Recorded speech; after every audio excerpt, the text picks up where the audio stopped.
Hi guys, అందరికీ నమస్కారం. అందరూ ఎలా ఉన్నారు? ఈరోజు నేను మీకు చూపిస్తున్న వీడియోలో నేను ఒక పంట మీకు చూపిస్తున్న బంతిపూలు అంటారు.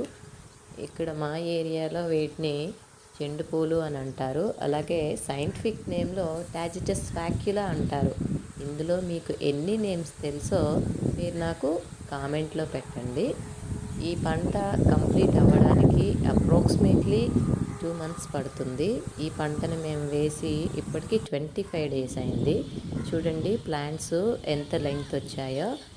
ఇక్కడ చూపిస్తున్నక్కడి నుంచి ఆ చివరి వరకు కూడా మొత్తం మాదే ఈ పంట అంతా. మళ్ళీ ఈ పంట కొంచెం పెరిగినాక బడ్డింగ్ వచ్చేటప్పుడు నేను ఒక వీడియో తీసి మీకు అందరికీ మళ్ళీ షేర్ చేస్తాను. ఈ పంట ఎన్ని రోజులకు వస్తుంది, ఎప్పుడు బడ్డింగ్ స్టార్ట్ అవుతుంది, ఫ్లవర్ ఎప్పుడుకి వస్తుంది, ఇదని